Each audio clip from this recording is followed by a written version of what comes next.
월요일 소지 더 많은 법도라고 하는 제목으로 저희가 다시 한번 여러분과 말씀을 나누도록 하겠습니다. 다 같이 기도하시고 시작하시겠습니다. 하늘에 계신 사랑의 아버지, 오늘 저희가 다시 한번 당신의 말씀을 펼 때에 하늘의 지혜가 저희와 함께 하시사 성령 하나님께서 이 모든 것을 이끄심으로 저희가 영감에 영감을 더하는 귀한 시간 될 수 있도록 축복 내려주시옵기를 우리를 죄에서 구원하주신 예수 그리스도 이름 받들어 간절히 기도드렸사옵나이다. 아멘. 자, 오늘은 이 더 많은 법도라고 하는 것을 통해서 이 모세는 하나님께로부터 받은 그 모든 적용하는 것을 아주 자세하게 설명해 놓고 묘사해 놨습니다. 아주 강론에 있어서 수많은 것들을 그 당시 그 운동에서 행해졌고, 그리고 일어났고, 그리고 적용될 수 있는 그 모든 것들을 다 나열하고 어떻게 적용돼야 되는지, 하나님께서 무엇을 원하시는지, 그리고 이스라엘 백성들이 어떻게 나아가야 되는지에 대한 방향과 방법들을 기술하고 있는 것입니다. 그래서 그것을 따라서, 그것을 통해서 무엇을 하도록? 모든 법이 집행되도록. 그러나 여러분들 아셔야 될 것은 고대 국가에서, 특별히 우리나라에서 이 아시아에서 고대 국가라고 하는 왕권이 확립되고 법령이 확립된 이 국가 체계를 갖추었다라고 하는 것이 무엇을 통해서 나타났냐면 율령의 반포였었습니다. 이 율령이라고 하는 것은 저희 나라 말이 아니고 중국 말입니다.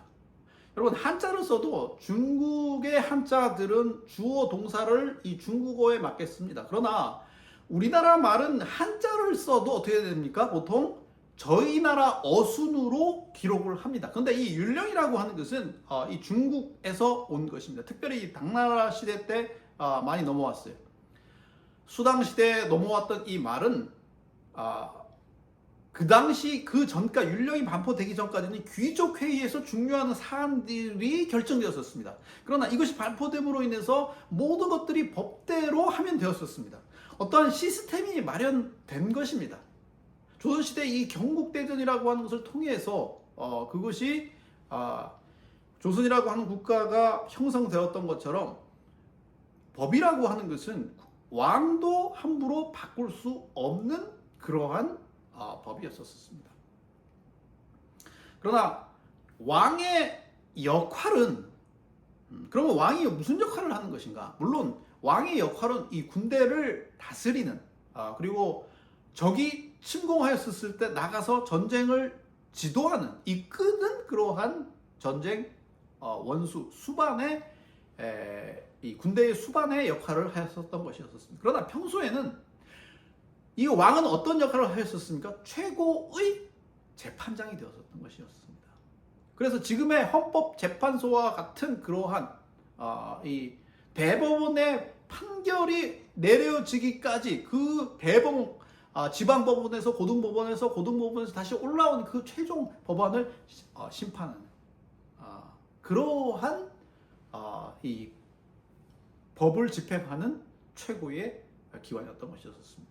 그래서 솔로몬의 케이스와 같이 그 두 여인이 한 아이를 데리고 왔었을 때 판결을 내렸어야만 되는 것처럼 왕은 그러한 아주 중요하고 그리고 풀기 어려운 문제를 풀어야만 되는, 하늘의 지혜가 요구되는 그러한 자리였었습니다. 그래서 그것을 가장 적절한, 무엇에 기초한, 율법에 기초하고 하나님의 말씀에 기초하고 하나님의 뜻에 기초한 결정을 하는 최종 결정권자가, 인간 결정권자가 누구였었습니까? 바로 왕이었었습니다. 그래서 이 모든 것들이, 세세한 것들이 다 이루어지고, 그래서 이러한 세세하고 가장 보편적인 것들은 법에 따라서, 그러나 그 법의 이 망에서 벗어나고 까다롭고 그리고 복잡한 그것을 결국은 왕이 해결하도록 하는 그러한 시스템이었었습니다. 여러분, 이 법에서 또한 중요하게 다루는 그 하나가 무엇이냐면 안식일에 관한 것이었었습니다. 이 안식일은 이 7일마다 돌아오는 그러한 시스템임에도 불구하고 거기에는 세 개의 중요한 절기 안식일이 있었는데 그것이 무엇이었습니까? 유월절, 초막절이라고 하는 유월절, 그리고 이 오순절, 49일이 지나서 50일째 되는 오순절, 이 두 개의 이 봄의 절기, 이 절기를 지키도록 이스라엘 백성들은 요구되었었습니다. 그 다음에 가을에 지키는 9월 중순부터 10월 중순에 이르는 그곳에 어떤 절기? 이 마지막 대속죄일과 그리고 대속죄일이 끝나고 어떻게 했습니까? 이 장막절을 지키는 그러한 절기.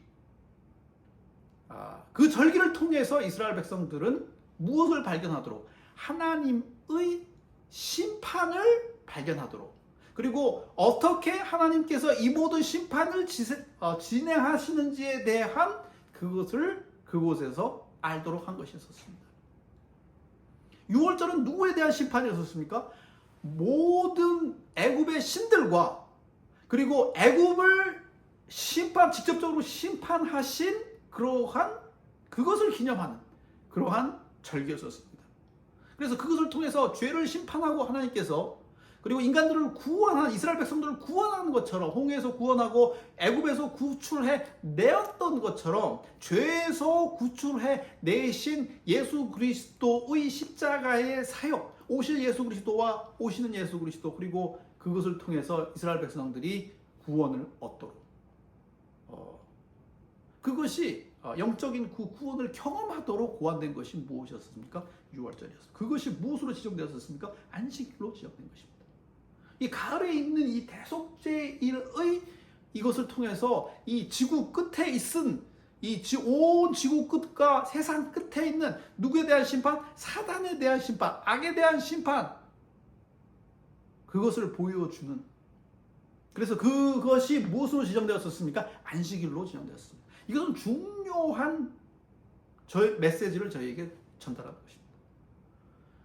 그것을 통해서 이 안식일이 갖는 기별 중 하나가 무엇입니까? 가장 중요한 기별이 있다면 그것은 종말론적인 그러한 기별인 것입니다. 세상이 어떻게 될 것을 안식일을 통해서, 안식일 기별을 통해서 알게 하시는 것이었습니다. 6년이 지나고 7년째 되는 날 모든 종들이 이 사면되는 것처럼, 이 자유인이 되는 것처럼, 그리고 49년이 지나고 77에 47년씩 해서 7번을 지나게 되면 모든 땅이 해방되는 것처럼, 그것은 종들이 해방되고 땅이 해방됨으로 인해서 이 땅이 어떻게 됐습니까? 죄로 인해서 저주를 받았어요. 그 받은 저주에서 풀려나는 영원한 이 프리덤, 자유를 무엇을 통해서? 안식일을 통해서 우리로 하여금 바라보도록 하는 것입니다. 그래서 그것은 창조주를 바라보게 할 뿐만 아니라 이 세상을 지으시고 우리 모두가 하나님으로부터 지어졌다라고 하는 창조주를 바라보게 할 뿐만 아니라 또한 그것을 통해서 이 지구가 어떻게 나왔고 구속함을 받았고, 십자가를 통해서 구속함을 받았고, 그리고 이 6월절을 바라보면서 무엇을 또한 느끼게 되는 것입니까? 하나님께서 어떻게 이스라엘 백성들을 애굽에서 구출하셨는지, 구원하셨는지에 대한 기념을 저희가 바라볼 수 있게 되는 것입니다. 그래서 대속죄를 통해서 이 지구가 어떻게 종국에는 끝날지를 알도록, 그래서 이 돌아오는 일주일마다 돌아오는 그러한 이 안식일이 바로 그러한 종말론적인 어떠한 것을 저희에게 가르쳐 주는 것입니다. 이 안식일이 왜 1844년 이후에 다시 한번 큰 주목을 받게 되었는가? 그것은 오시는 예수 그리스도의 재림의 사건 때문에 그렇게 된 것입니다. 그렇게 감춰져 있고 잊혀져 왔고, 그리고 이스라엘의 어떠한 전통적인 민족의 신앙으로서만 여겨졌었던, 물론 중세 시대에 많은 이 믿음의 노독들이 그것을 지켰지만은, 그러나 다시 한번 전 세계적으로 주목받고 제7일 안식일 예수 재림교회를 통해서 이것이 다시 한번 부각되는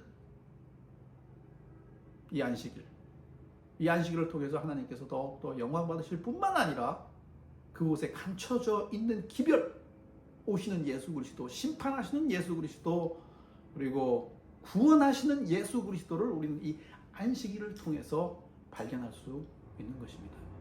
그래서 출애굽 전체가 어떤 메시지가 되는 것입니까? 안식일의 메시지가 되는 것입니다.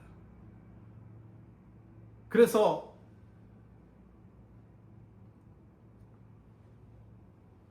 바울은 저희들에게 히브리서 4장에서 무엇을 얘기하고 있습니까? 또 다른 안식일을 얘기하고 있는 것입니다. 여호수아가 이스라엘 사람들에게 이 가나안 땅에 들어감으로써 안식을 준 것이 아니라 하나님께서 저희에게 안식을 허락하셨다는 것을 다시 한번 부각하면서, 그것이 바로 예수 그리스도께서 저희에게 주실 영원한 안식. 어디에서요? 하늘에서. 사실 이 지상에서는 안식이 없어요. 진정한 안식이 이루어질 수 없는 것입니다. 저희가 예배 드릴 동안에도 경찰들은 계속해서 일해야 되고 병원은 돌아가야 되며, 산모는 무엇을 낳는 것입니까? 바로 아이를 낳고, 그리고 안식일에도 사람들은 죽었고, 그리고 이 모든 것을 주관하시는 하나님께서는 여전히 지금도 일을 하고 계시는 것입니다. 제가 군대 갔었을 때 안식일을 지킨다고 했었을 때 가장 먼저 받은 질문은 바로 그것이었습니다. 너처럼 여기에 그 당시에는 60만이 넘었었는데, 저희 60만이 넘는 사람들이 다 안식일 교인이면 그럼 안식일 날 쳐들어오면 어떻게 되겠냐라고 하는 질문을 받았어요. 안식일에도 군인들은 지켜야만 되는 것입니다. 군인들은 지켜야 돼요. 경찰들은 여전히 일해야만 되는 것입니다. 제가 옛날에 그 삼육대학에서 그 사택들이 많은 집들이 안식일 오전에 도둑을 많이 맞았어요. 왜냐하면 안식일 오전만 되면 다 사람들이 교회에 가는 줄 알고 도둑이 들어오는 것입니다. 여러분, 이러한 그 안식일, 끊임없이 누군가는 일해야 되는 안식일이지만, 그러나 그 돌아오는 안식일을 통해서 우리는 누구를 발견하는 것입니까? 예수 그리스도. 구원하시는 예수 그리스도, 그리고 심판하시는 예수 그리스도를 발견하는 것입니다. 그래서 그러한 모든 이 땅에서의 경험들을 통해서 참 안식으로 돌아가는 저희 모두를 그곳에서 발견하는 것입니다. 그래서 안식일 기별이야말로 인간에게 주어진 참 기별인 것입니다. 구원의 기별이고, 그리고 심판의 기별이자 영원한 복음이 되는 것입니다. 그래서 다시 한번 창조주를 기억하면서 모세를 통해서 저희에게 주셨던 그 기별을 통해서 구원의 확신에 좀 더 가까이 가시는 저와 여러분이 되시기를 기도하면서 오늘 말씀 줄이도록 하겠습니다. 다 같이 기도하시겠습니다. 하늘에 계신 사랑의 아버지, 오늘 저희에게 주신 그 말씀을 인해서 저희가 감사할 수 있도록 도와주셨고, 또 그 말씀을 통해서 이 안식일의 기별을 통해서 저희가 구원의 확신에 더욱더 강하게 다가서는 저희 모두들 될 수 있도록 축복 내려 주시옵소서. 저희 모든 가는 길을 이끌어 주시고 구원의 길로, 저희를 소망의 길로 또한 저희를 인도하시옵기를 우리를 주에서 권하주신 예수 그리스도 이름 받들어 간절히 기도드렸사옵나이다.